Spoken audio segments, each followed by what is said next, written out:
Hello everyone, this is Siddharth Mehta and welcome to this session on SPJIMR, a special session on SPJIMR since the profile based calls are out, and I have with me special guest from SPJIMR, Pranesh and Ashwin. So both of Pranesh and Ashwin, they are the alum of SPJIMR. Let me introduce them. Pranesh is 2019 pass out from SPJIMR, and he specialized in the IM field. Right now, he is working in the Asian Paints company. We have Ashwin with us. Ashwin is also 2019 pass out from the same batch, specializing in IM, and right now he is working in an academy. He has had various stints at Uber and other companies, but right now he is working in an academy. So welcome Ashwin and welcome Pranesh. Thank Thank you. you so Thank you, much, Siddharth. Siddharth. Excited to be Right. here. So, guys, the agenda for today's session is to understand the process of SPGen, because it is different from what you normally see with other B schools. They have something called as group interview. So we will try to Right. understand what they look for in group interview, and what are the dynamics of group interview. How is it different from the normal PI that you encounter in the various B schools, and also to understand what are the things that the SPGen looks inside a candidate. I mean, obviously nobody for sure can say that these are the qualities, but since we have the two LM, they can perhaps guide us that how you need to behave, or what are the things you need to keep in mind when you are appearing for the interviews. And the second part is we will also discuss about what makes SPGen such a special college, and what are the different kind of activities that you can expect once you join the college. But first and foremost, let us start with the process of this interview. So Pranesh, Ashwin, over to you guys. If you can just take us through what students can expect in the process and how can they prepare themselves for the process. Sure. Thank you. Thank you so much. So, firstly, to start with, yes, the process is slightly different when you compare it with any other top B schools, as you have already mentioned, because we don't have a PA. Instead, we have a GI, which is a group interview. So, we have two levels of group interviews. One is GI1 and GI2. And before the GI1, we have the written ability test as well, which is called as VAT, right? So, this year, how it is happening is I think whoever got a shortlist, they will have to book a slot, and before that slot, before the GI1 slot that they have booked, they'll start with the written ability test. So that will generally be a topic based on the current affairs or any abstract topic as well. And they would that happens online, so they generally will have to write it on a Google form, where they'll have to write for around 300-350 words on the topic that is given to them. That is not eliminative as well. So once you finish that written ability test, then you'll be taken to the group interview one. Typically a GA one would have a panel as in students of a group with a group of 5 or 6 people maximum. So and they would be from varied specializations as well. So, as you know, SPJIMR also, while providing a shortlist itself, it tells clearly that which specialization you are shortlisted for, right? So, you will have a mix of multiple specializations as well in your panel. So, then the GI1 generally focuses on your profile overall. Let's say if you are someone with a work experience, then they'll focus on your career so far, and where all have you worked, and what have you done in your work so far, how clearly you are able to articulate your work experience. That is the first thing that they look at. And after that, then they jump on to, let's say, your technical knowledge. For example, if you whichever background you are from, what is the technical knowledge that you have with respect to your career, as well as the education, the undergraduation that you have done.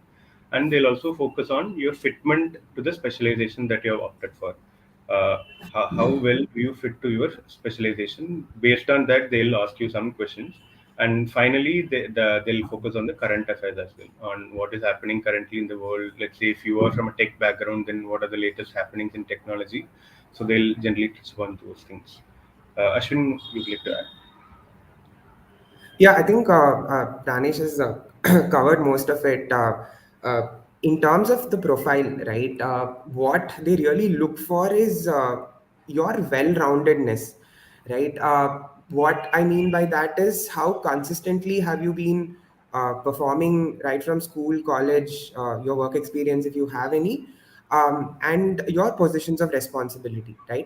And if something stands out for them, and because it's a group interview, there is also the group dynamics at play. How well you interact with each other, how do you bring out your story. If something kind of stands out in your story, that is where they typically start off with, right?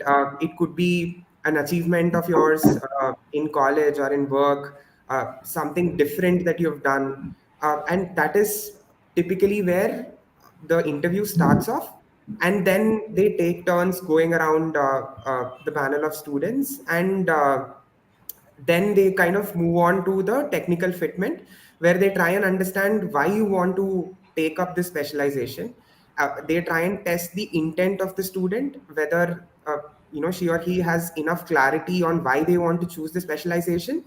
And then some questions around current affairs, current trends, to check the general awareness. So this is typically the flow of the interview.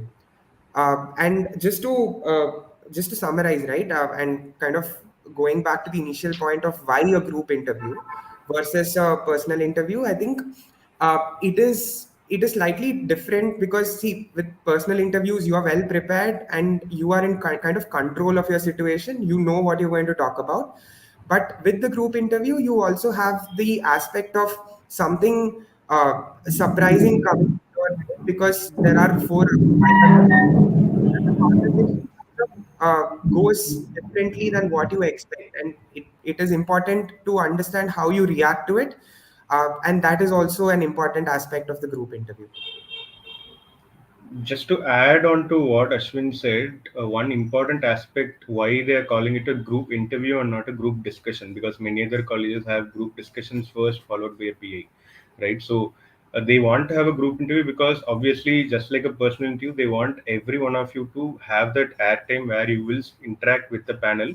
But at the same time, one important aspect that they are testing you out on is your listening skills, because when you are sitting in a group interview, you will have to listen to the other people speak based on their experiences, based on their answers. The questions could come to you. So what they focus on as a leader, you would want to have a good listening skill as well. In a PA, that it's difficult to test that.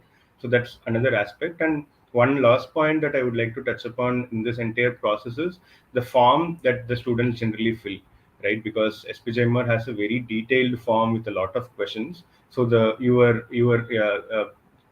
just like what Ashwin said, they look at your entire, let's say your school days, your college, your extracurriculars, all those clubbed with that form. In that form, you would talk about your specific life events that had a huge impact on you. So those things which you have mentioned in your profile that you're going to, in the form that you're going to fill, that also will play a huge role in your interview. Okay, great. Thank you so much for giving us a brief on the process. Tell me one thing.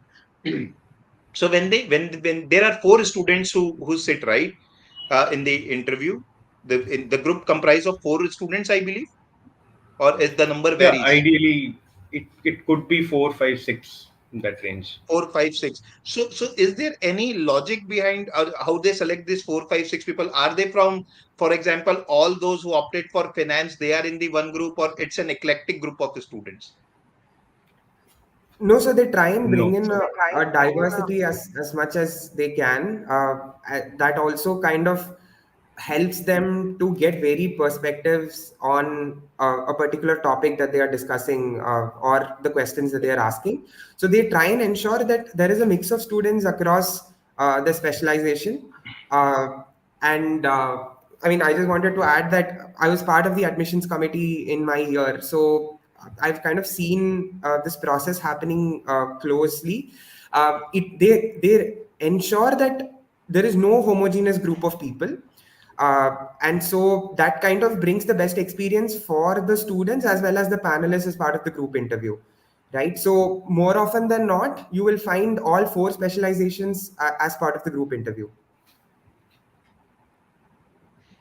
Another question that often students ask is that suppose there are 5 students who are sitting, so will they be asking the same question to each of the 5? So for example, first question for all 5 is common, second question is common, and maybe then the discussion sort of opens up, or is it there is no format to it, they can ask anything to anyone depending upon that person's profile? So my question is there anything which we can say is a common question that they ask to the student, or everything depends upon the profile of the student?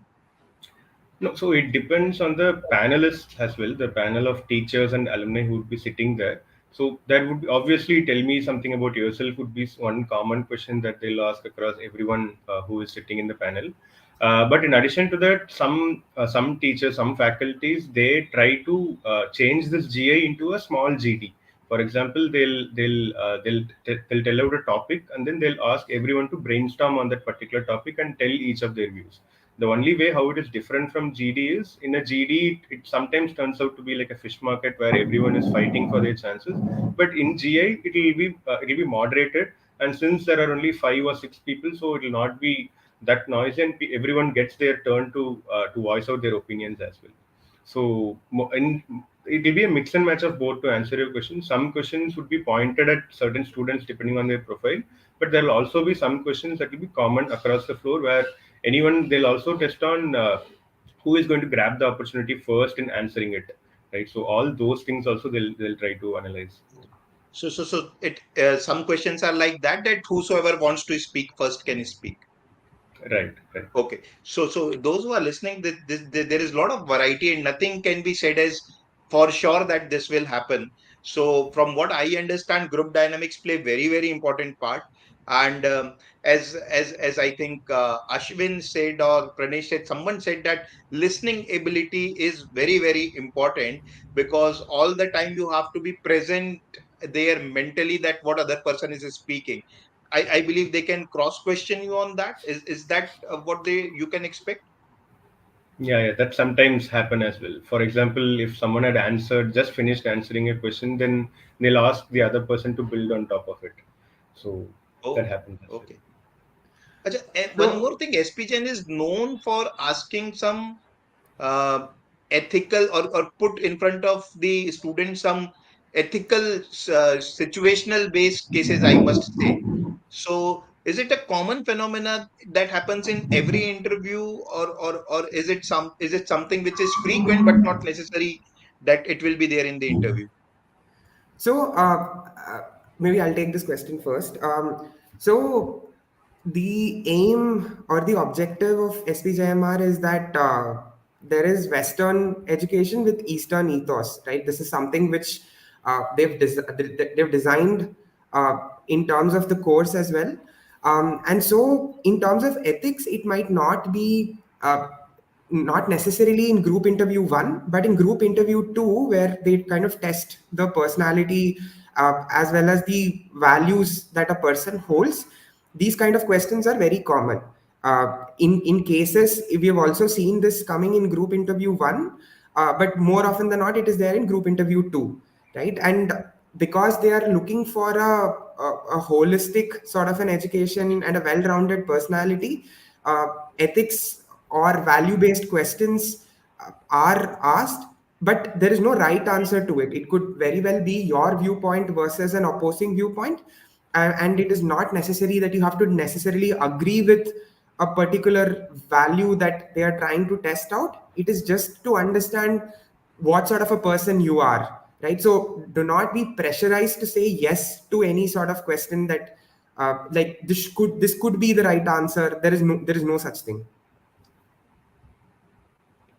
Again, just to add on this, so as I told, the form that they fill and the kind of situations that they fill in the form, so they will try to relate everything together. Your GI1 question answers as well as the GI2 answers as well as the form that you have filled, right? Let's say if in your form you have filled with an example that I will never take a bribe, or I will never do any one example.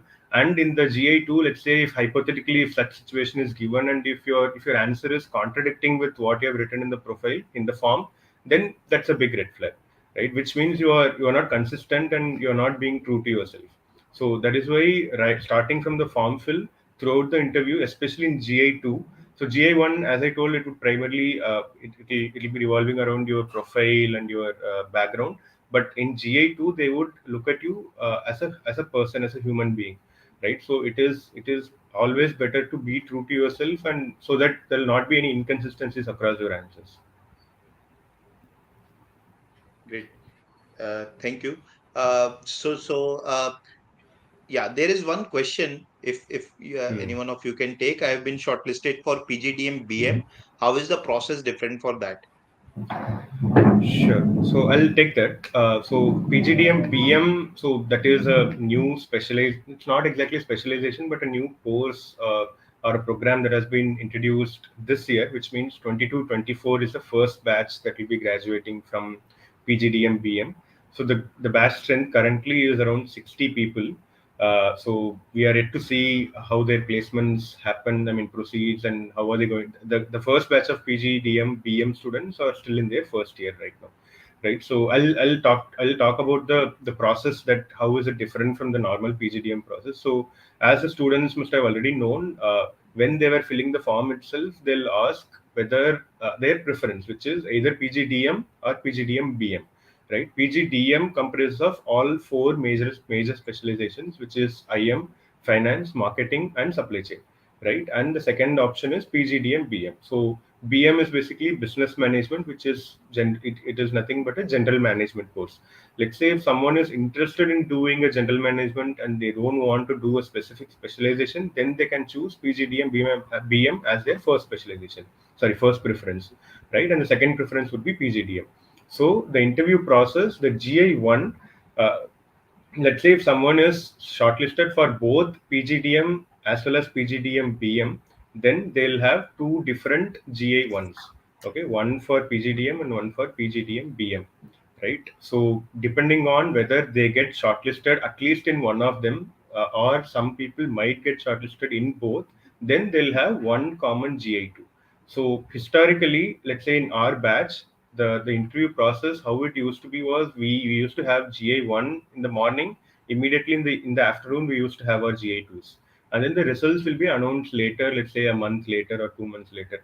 But now this year, because of PGDM BM, they have changed it in a way that the GI1, let's say, I think it starts on Jan 23rd. So from Jan 23rd, for a month, the GI1 alone will happen for all the students, including PGDM BM, right? And based on whoever gets shortlisted and moves to the next round, the GI2, there will be only one common GI2, even if a candidate gets shortlisted for both the programs, right? Let's say if they convert both as well, they have the choice. I mean, based on the preference that they had filled in the beginning, which is their first preference, based on that, they'll be allotted that particular program. Ashwin, you would like to add anything? Yeah, just a couple of points. The first one is that this time around, all the group interview ones are happening online together, right? And group interview two, just like Pranish mentioned, it happens almost a month later, right? And so the result of group interview one, you will get to know in a couple of days after your interview. And if you are shortlisted for both PGDM as well as PGDM BM, then you have two separate interviews, which Pranish covered. The only difference versus our batch was that the offline interviews which used to happen for group interview is no longer there, right? Because of COVID, for a couple of years, they did conduct all the interviews online, but this time around, the group interview one is only online, and group interview two is offline, and it happens in Mumbai and Delhi. These are the only two centers or two locations where you will be able to take up the group interview two, and the PGDM as well as PGDM BM, it will be a common pool of candidates where everyone sits together for the group interview too. Okay. So there is one question Saksham is saying, what all knowledge one must have for marketing? He has applied for marketing and has been shortlisted for that. So what all knowledge one must have, at least on a very basic level? Okay. So I am not sure about this particular, I mean, Saksham's profile, whether he is having a relevant work experience or he is a fresher. But in case if he has a work experience, then whatever work that he has done related to marketing, whatever concepts, he should be very clear about it and he should have a thorough knowledge. And in case if he is a fresher in marketing, especially, there are a lot of freshers who join fresh out of college. So for them, it's all about how clear are they about their profile or about whatever they have done in their undergraduation and the basic knowledge of marketing. I mean, Yeah. just a basic knowledge about B2B, B2C, and like what are the different methods through which a cost is determined. So all these basic questions or basic concepts of marketing, just to have an idea about it, is good enough. So Saksham is saying BCom from SRCC and 1.5 years work-ex in marketing. So Saksham, I believe that your work-ex is very, very important here. And whatever work you have done, that is very important. And the kind of work that you are doing in the industry, maybe the other companies might be doing the same work in a different manner, or what new innovations are happening in the field that you are working. That is very, very important for any interview. So that's my opinion. But yeah, if anything else you Yeah. will like to add for 1.5-year work ex in marketing. Yeah, Basically, so he should be clear with why he was doing what he was doing. As long as he's Yeah. clear with that, I think that should be good enough. Okay. Abhinav is asking what will be the length of interviews. Before you take this question, we can perhaps answer what will be the length of interview. Sure. So typically, an interview goes for around 45 minutes to 1 hour maximum. It'll not be more than that. Okay. Yeah. Next question is this. Yash is asking, I am shortlisted for PGDM BM after submitting CAT scores. What are the chances for getting shortlisted for PGDM? maybe let me take that.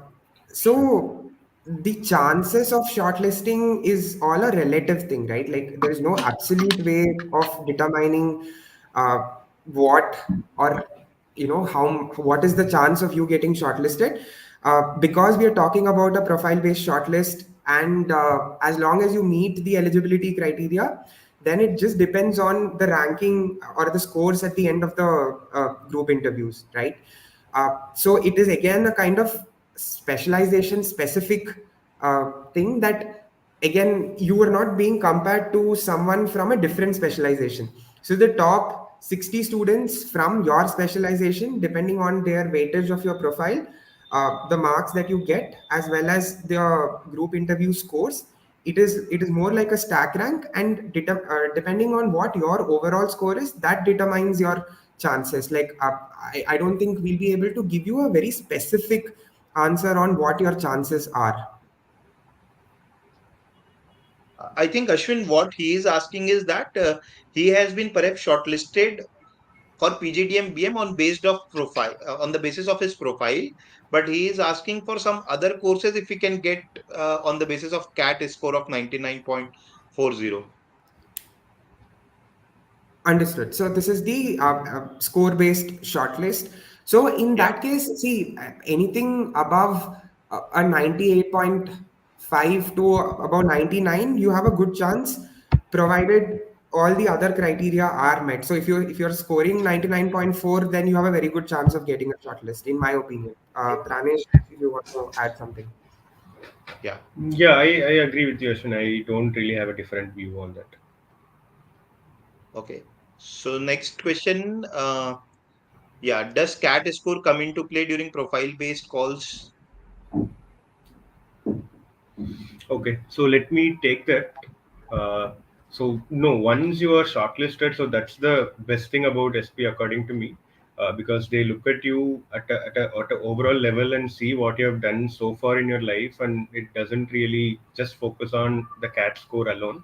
Let's say if someone who has scored a 92 percentile, who has cleared the sectional cutoffs and they had gotten a profile based call, would be treated equally as a 99.9 percentile person who also would have, let's say, they had gotten a profile based shortlist, right? So once you're shortlisted, the score doesn't really play a huge role in it. your interview, how you perform in your interview, that's the most important part. Once you get a shortlist, you need not worry about your score at all. Pranish, here I have one question because one of my student, she has got profile based call, right? But her later on when the CAT result came out, her DILR score is I think less, some 60 percentile sort of. So Okay. is there any problem with that, or I mean, she Yeah, can yeah. appear for the interview? No, so they have a minimum sectional cutoff. So I Okay, think okay, if I'm not wrong, then the overall overall CAT score should be above 85 percentile, with each okay. sectional also above 85. If I'm not wrong, maybe Ashwin, you can correct me if I'm wrong. But Oh, okay, fine. assuming they So clear the cutoff, the score doesn't matter. But if they are not able to clear the cutoff, then it's a problem. thank you. Thank you so much. What is the calls to convert ratio? Aryan Singh is asking before we take the next question. Ashwin, yeah, I think it would be better if you can take this. So typically it is around 1:50, right? I mean, there is a 1:50 ratio for the number of applications to the shortlist, as well as from the shortlist to the calls. It will be typically between 1:30 to 1:50, depending on the overall number of applications that are received, as well as the specific specialization number of applications as well, right? So it could vary between 1:30 to 1:50. Okay. So next, Shivans is asking about marketing, how to prepare for the interview, given I am a fresher with a degree in statistics. So first thing is why you want to do marketing after the statistics. That for sure you should be clear with. But yeah, Pranesh and Ashwin, you can perhaps add more to it. Sure. So Yeah. I think you covered the main point, which is about you should be clear your fitment for the call, basically, which I mentioned initially for GI1.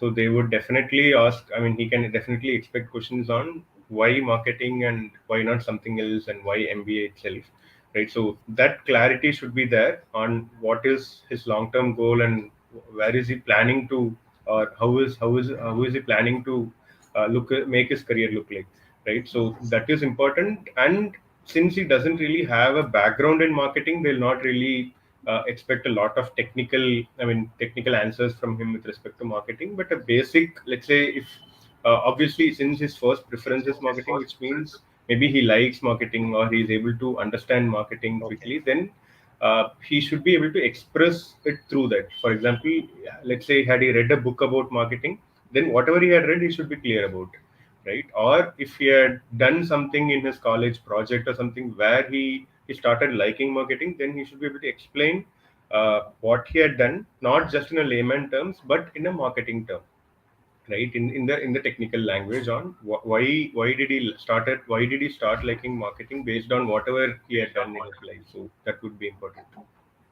Right. Maybe So I can Shiva, just add on to what Pranish said. See, the best part about the interview is that when they ask you about yourself, right? So you have your own story of where you are from, what your profile is, if you have work experience or not, and you kind of end up with what is the specialization that you're looking for. And if you are able to convey the story of why you are interested in that specialization, that is basically the hook for the panelists to ask you follow-up questions. And so this is something which you are in control of. So I would say whatever your specialization is, try and convey what inspired you or what made you like that particular specialization. It could be, I am working in this domain and hence I want to pursue that specialization. For example, I was a software engineer before my MBA, and information management kind of made sense. Or it could also be that, I actually saw an amazing marketing campaign and I really loved it, and that is what kind of made me curious to read more about marketing. So when you have that story or the trigger with which you are applying for that specialization, uh, this is where most of the follow-up questions would be. It could be a book that you read, and so they'll try and ask you more questions about the book. And first of all, understand something: it is never that they are trying to test you with frameworks or very technical questions from that domain, because everyone knows that you will learn all of that in college, right? So it will be very conversational. Based on what you answer, based on what you are telling the panel, only follow-up questions would be asked. Unless it's a very basic question, something which people should know about the specialization. So the questions will be either follow-up on what you have told or very basic questions. So these are the only two possibilities that can come. All right. So I think it's well covered. So next question is King Slayer. 98.95 percentile in CAT, decent CATs, national level sports player. Should I look forward to any call? Uh, yeah, I mean, I understand, but as Ashwin said, there is no like right formula on how can someone get a profile-based call, right? So it is subjective to a certain extent, but obviously looking at the message, the profile looks promising, and he has a good score in CAT as well. So maybe he can expect a score-based call as well. Right now, tell me one thing. Will profile matter now or only because profile based calls are already out? So now whatever calls they give on will those calls be only based on CAT score, or will they take some other input as well, like national level sports player or something of that sort? I'll maybe take Or that. there is no clarity So on it, so you can tell there is no clarity because I can understand. no, so see, the profile is basically what gets you to the interview, right? And then there are additional factors like your performance in the group interview, a little bit of weightage to the written ability test. The CAT score or the ZAT score, whichever you are applying it with, is basically to just ensure that you have cleared it, right? See, both Pranesh and I were profile-based shortlists in SPJIMR for when we applied in 2017. Uh, and your profile is good enough to get you the interview. And after that, it is the performance of the interview which kind of dictates uh, the overall, admission and the non-admission.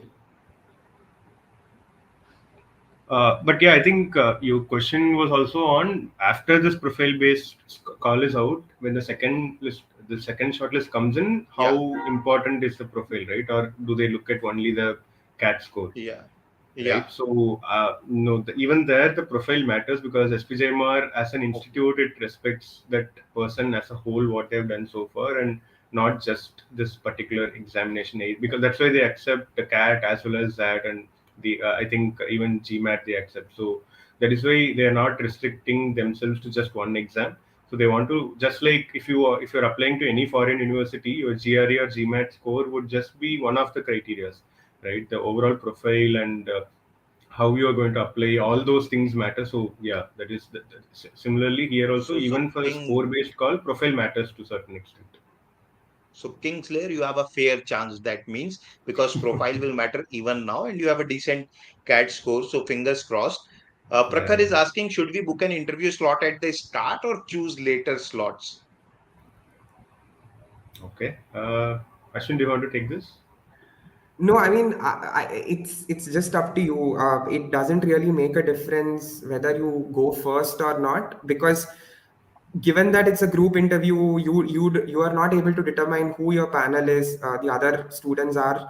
There is really no difference in applying first versus last. The only input that we have is, uh, and this is something which we also heard from the college. So if your group interview one is in the early part of the process, your group interview two will also be in the early part of the process. For group interview two, you do not get to choose your slots. The college will give you a slot. So let's say if you have applied in the first couple of days for group interview one, your group interview two will also be in the first couple of days or in the first stage of the process. If you decide to apply late to group interview one, then your group interview two, provided you get selected, will also be in the later stage of the process. That's the only difference. Otherwise, it does not really matter. All right. So I think this Karthik, this question perhaps I don't think this is the right forum which IIMS and non-IIMS calls are possible. Let us stick to SPGen related questions only. Saksham is asking, do extracurricular matters in final selection? after a decent group interview? I think we have already covered it, that it will matter, right? Yeah, to a certain extent, but what matters the most is their performance in the group interview. Of course, yeah. Yeah. Uh, yeah, Antrish, same question. 99.25 in my CAT. Also, my bachelor's is sports management. Do I stand any chance? As they said, 98.5 ke upar, you have a decent chance. Yeah, I mean, 98.5 you said? no, see, I don't want you to hold us accountable on this because from what we've seen people getting Nobody is going to be. shortlists around this Yeah. score, but that is not set in stone, and it is not necessary that everyone who's above this particular threshold will get it, right? So please do not hold us accountable for this. Of course, So just of course. to just to give an example, Everything can change. Everything can change. I mean, whatever they are talking, these things are based on historical facts and figures, and this year things can change, of course. So I am sure that the students also understand that. But you have a yeah, fair chance can only be said. sure. So that's why, as I was telling, in our batch, for example, I have a friend who scored around 90 percentile in CAT, and we also have had a batchmate who had scored 99.8. So the range is pretty huge when it comes to SP, and yeah, they look at the totality, not just the score. We don't really have a Any number, a idea? magic figure. Any idea on how many, what's the ratio of profile-based calls versus the CAT ZAT score-based calls? Any input on that? I Ashwin? mean, we don't have a fixed ratio, and it kind of varies from batch to batch. And even if there is a ratio, we are not aware of it. I mean, I was part of the admissions committee, but still, this was not something which was made public. And you will never know unless you know everyone in the batch and you know how they've gotten in. So I don't think we should try and figure out, decode all of this at this stage. Yeah, I think let us leave it to the speculations only, that what percentile will be good enough in CAT or ZAT to get a call. Right now, we have something concrete, that profile-based calls are here, and we can only speculate as we are speculating. So next, yeah, Shivansh is asking, yeah, how difficult is to convert SPGen profile call? I think there are two parts to this question. First part you have covered, I think, in great detail, that it all depends on your group interview. If your group interview goes well, then you have a very good chance of converting. Yeah, the second thing that you perhaps you two guys can cover is, what are the main qualities SPGen is looking for. If there is again a set criteria to it, which I know would be difficult to pinpoint at, but maybe few pointers for the students. According to me, one of the most important qualities, I think this also we have covered earlier, but the clarity of thought on what do they want to do in their life, and why do they want to do MBA, and why are they looking for this particular specialization. This clarity of thought is very, very important. Plus, let's say the other usual things that the any top B school would be looking at, and SPJIMR specifically looks at this quality, like being humble or humility, and being honest, and uh, uh, yeah, I mean, how can you give back to the society? Giving back to society is one of the core DNAs of SPJIMR as well. As you know, I think we also wanted to cover on the overall course and the curriculum at, I mean, about the college also, right? The culture of SPJIMR as well, right? So We can cover it right now with this question. Only we can cover it. So yeah, you can just talk about it so that they know what they are looking for. Because see, guys, why I'm saying that perhaps this can be covered now, because once you are clear with what is the vision of the college, you can also in a way try to understand that what they are looking for in an aspirant, right? So this is, I think, right time if you can cover that. sure. So I would maybe take it in the chronological order. So the college typically starts at around June mid. Maybe it is pushed a bit later now, but it generally starts around June, and then immediately we have something called a PG lab. which is basically all the entire 240, now I think 300. The entire batch goes to Lonavala, and we have a lot of team building activities, and we have the session, and even the PG labs.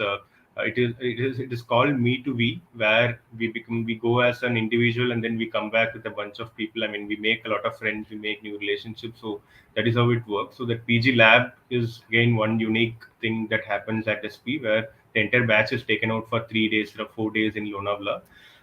After that, one again differentiating factor I think most of you would know is that SPJIMR doesn't have a summer placement. Instead, it has an autumn placement, right? So in any other top B school, the initial summer placements, the interviews happen. I think within 3 months of joining the college, right, in either October, November timeframe.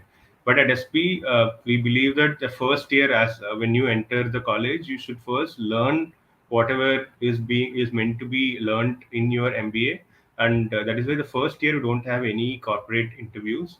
So the first year you will be learning all the, although you get a special shortlist for a specific specialization, you get to learn everything, the basics of all the four major specializations and economics, etc., in your first year.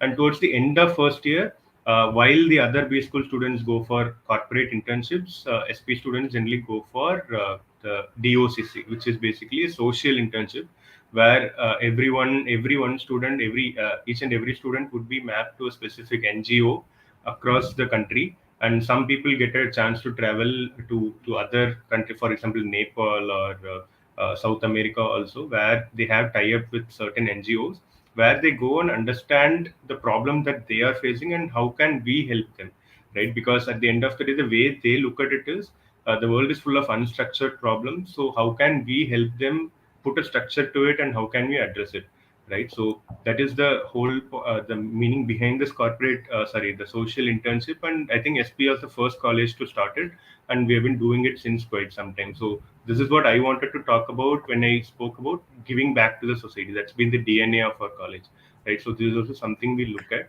And once the DOCC ends, that also similar to a corporate internship, this also happens for 1.5 months or 2 months. And post that, the second year starts, where we start studying about our specializations, either supply chain or IM or finance or marketing. We study it for 2 3 months, post which ideally the GFT, which is again one of the highlights of SP, where the entire batch is again taken to US for 3 weeks. Each specialization travels to a specific college. But now, due to COVID, I think there has been certain changes in the way, or the manner in which the GFT happens. But typically, GFT happens in the second year. Let's say June end we travel, and then we come back by July end. And as soon as we come back, we'll have our autumn internship interviews, right, where all the companies come in, and this is for the corporate internship. So that internship interviews we give in July end. It will go, and then August mid to October mid, we will go to the companies and we'll do the internship. And in December we have the final placements. October to December is when we do our international exchange as well. GFT is a mandatory 3 weeks program that everyone will have to travel to US, whereas Intex is just like any other college. We have opportunities across the globe, Europe and US, and even within Asia. So people can travel to other colleges in October to December, and in December we have our final placements, and yeah, followed by convocation and finals. Yeah, very nicely, and everything covered in very elaborate fashion. So I'm sure that students might have got a glimpse of what they will go through. Few exciting things in SPGen. So Kingslayer, I will take this question. I have heard that people with professional certification are grilled during the GI. I believed having professional certificate helps, but what is your opinion on the grilling part? This word grilling is a very, very subjective word. So somebody who is cross-questioned even once will say that I have been grilled, and then there is some other person who is very, even if you ask that person five different types of question, and you try to actually pressurize that person, he will not say anything about or use the term grilling. So this is very, very relative term. From personally, what I know is that very few B schools or very few interviews See, you are not appearing for roadies interview, right? So very few interviews will grill you. They will try to understand why you have taken a particular decision. And in that process, if they cross question you once or twice, that can't be termed as grilling actually. Yeah, having professional certificate definitely helps, but I don't think that cross questioning, if we call that as grilling, is right word to use. Grilling is not the right word to use. Next question: where do you rank SPJIMR versus IM ABCILK? Honestly speaking, it is a different college with different offerings. So definitely it will not be fair to compare in that particular fashion, that where do you see SPGen. But yeah, Pranesh and Ashwin, if you have any pointers for the student, please help me with that. Ashwin, do you want to take this? Yeah. So, I mean, personally, obviously, because we're from the college and because we've kind of lived through the 2 years there, we are biased enough to say that for us, SPJIMR is the best college in India, right? See, the way the rankings are published, there are multiple ways to look at it. And there are multiple forums which publish these rankings every year, from FT to, there are multiple rankings which are available. I think what sets SP apart is the holistic aspect of the education. When Pranish spoke about the DOCC program, which is more of a social internship, the time that you spend there, the insights that you get, right? And see, this is basically done to understand the bottom of the pyramid, and this is one of the objectives of the program, that you there is also one more program which Pranesh, I think, missed, is basically the Abhyudaya program, where we mentor a student from nearby slums. So we have almost a 6-month program where we are in constant touch with a mentee for us. And we try and understand various aspects of their lives, and we help them in their school or their college studies, right? So this sort of value based education and a more holistic education is what sets SPJMR apart. And I've interacted with multiple friends from different colleges as well. This is not something which you get from the other institutes, right? So it's not an apple to apple comparison. Personally, for me, I would rate SP higher than any other institution, but each one looks at a different outcome, and hence this is very subjective. Yeah, true. So yeah, Dave is asking this question. He has asked a couple of times, and this now doesn't restrict to Dave alone. He is asking that what kind of questions will they ask for operation and supply chain. I think whatever they answer, that is Pranesh or Ashwin, whatever they answer, it applies for marketing also. It applies for IM also, for finance also. What kind of questions? Because nobody can tell that this is the question that you can expect. But broadly speaking, uh, experience, if you have work experience, then you expect questions around it. And if you are fresher, then expect question that why do you want to pursue your specialization in this field. Yeah, of course, Ashwin and Pranesh, now you can add more to it. Yeah, maybe I'll go first to Pranesh. So see, when it comes to specialization specific questions, right? The starting point is your work experience if you have it, right? And for example, I'll take my own example. So I was working in an automobile company as a software engineer for 3 years at the time, when I applied to SP. So they started off asking me why information management, right? And when I spoke about my work experience, they followed up to understand. See, it also comes from the point of view that you want to understand the profile better. So they ask you follow-up questions on what does the company do, what is my role specifically, what type of languages, or and all of this is dependent on what information that you are giving to the panelists. So they ask you questions as a follow-up to that. There is no, it's not that if any information management student appears on the panel, they will be asked a specific questions around data structures or big data or Hadoop, or there's nothing, it's nothing like that. It just depends on your work experience, your role, and follow-up questions to that. So just to build on it, I think since the question was specifically about supply chain and we haven't really spoken a lot about it, so ideally in a batch, let's say 60 people would be studying supply chain and operations. So I think in my batch there was just one fresher who was in supply chain. Apart from that, everyone had work experience. So primarily that's why in a supply chain interview, I mean it's not a supply chain interview, but if you are someone who is shortlisted for supply chain, then you would be expected to know your work experience clear. So again, when I say work experience, it's not just about let's say knowing what you did. I mean, based on someone else saying what needs to be done, right? So how well do you understand the bigger picture on why you are doing what you are doing? So it all comes back to that again. So if you are clear with that, and if you're clear with the landscape, and you understand the bigger picture, I think that should be good enough. No one would is going to ask you, let's say, any questions from mechanical engineering textbook just because you worked for 2 years in a plant and you are now looking for a supply chain specialization. So it's not going to be like that. Right. Pranesh, how important are your undergraduate subjects? I mean, do they ask technical questions on your subjects? So, for example, somebody is asking that from electronics and communication field, the person has done the undergraduation and he also has work experience in software engineering. So, should it be expected that he will be tested on the subjects of undergrad?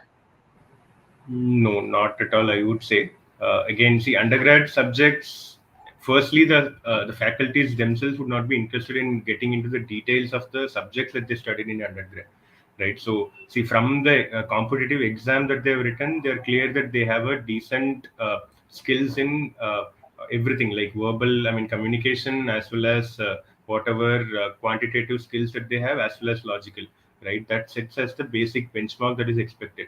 After that, it's all about the knowledge that they, let's say, for in this example, if this person has a 1.5 years work experience in software, so after studying electronics and communications, he was able to convert an IT company and he was able to get a job. That itself acts as a tool that he was clear with, or he is now well aware with IT, right? So now it's all about the 1.5 years work experience. What did you do? And from that work, let's say, I'm sure that person must have learned a lot during their work experience, right? So whatever they had learned, they can explain it during their work experience setup itself. Like they did not get into the technicalities of the bookish knowledge.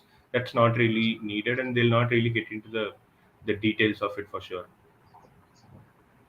So now we will take last few questions because I think most of the questions are repetitive in nature. Pratik is asking one interesting question. If in my group everyone is doing well, how does it affect my chance of getting selected out of my group? Is it possible that everyone can be selected from a group?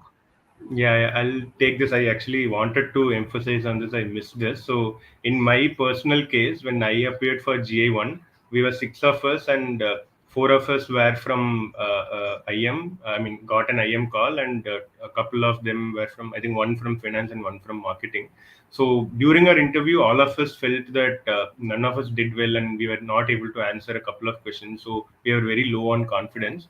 And then during the results, I mean, at that time, after 15-20 minutes, they used to announce the results because GI2 used to happen on the same day, right? So all six of us were able to convert, and all six of us went to the next round.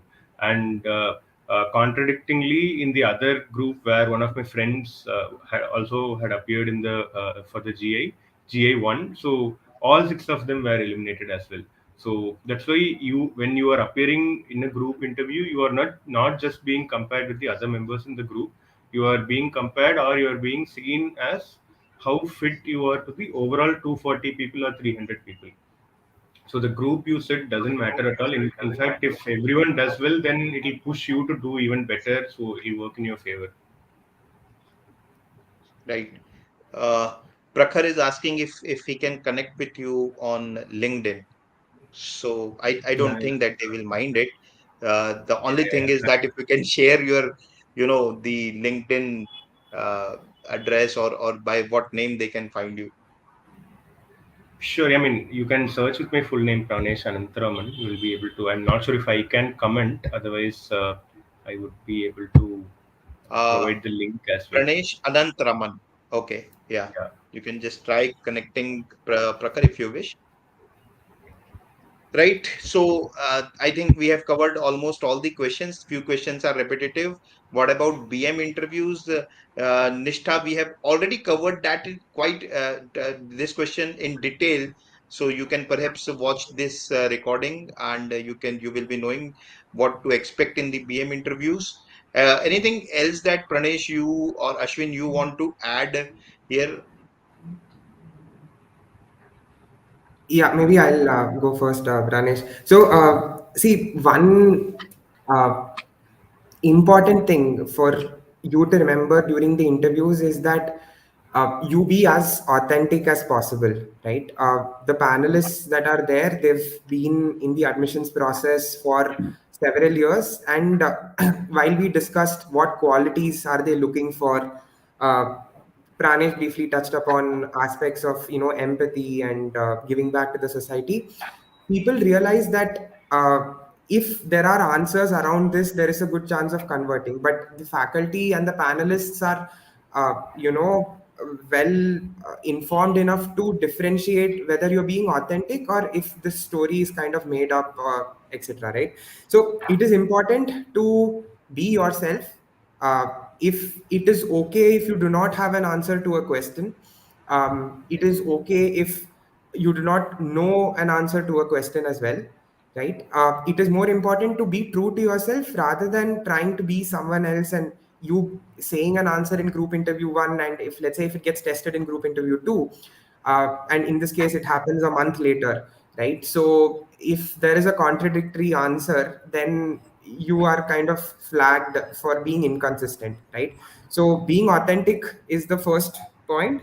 And the second point, which is more of a just as an FYI, knowing the difference between SPJN and SPJIMR, given that these are two different colleges and not a lot of people know at the time of admissions, it kind of helps you, just be aware that SPJIMR is part of the Bharatiya Vidya Bhavan group, and SPJN, as we call it, SPJN is the global institute which has campuses across the world, and so these are two different things. Just know that as well. I would just like to add one point. While preparing for your interview, obviously you would prepare about your introductions and your work experience and all the technical questions, whatever you want, you would prepare. But one important thing that you shouldn't miss out is on asking a question at the end of the interview. That is very important because at the end of any interview, they would ask if do you have any questions, and if you had done a good research about the college and the curriculum, and if you're asking a well thought question, then that would definitely be a deal breaker. Right. So, thank you, Pranesh. Thank you, Ashwin. One final question Tushar has just now posted. I have a call from SPJN based on my profile, but one of sectional is less than 75 percentile. Does this mean the call will be revoked? Yeah, unfortunately, yes. If you don't meet the sectional cutoff that they have, you're not eligible for the interview. So unfortunately, if that is the sectional cutoff is 75, then it will be. So that's unfortunate, Tushar. Uh, so that's it, guys. Thank you, Pranesh. Thank you, Ashwin. On behalf of entire Career Launcher family and students, I want to thank you for taking out your time and dealing with each and every question. So thank you so much. Thank you. It was a pleasure. Thank you for having us. Thanks a lot. All the best, everyone. All the best, students.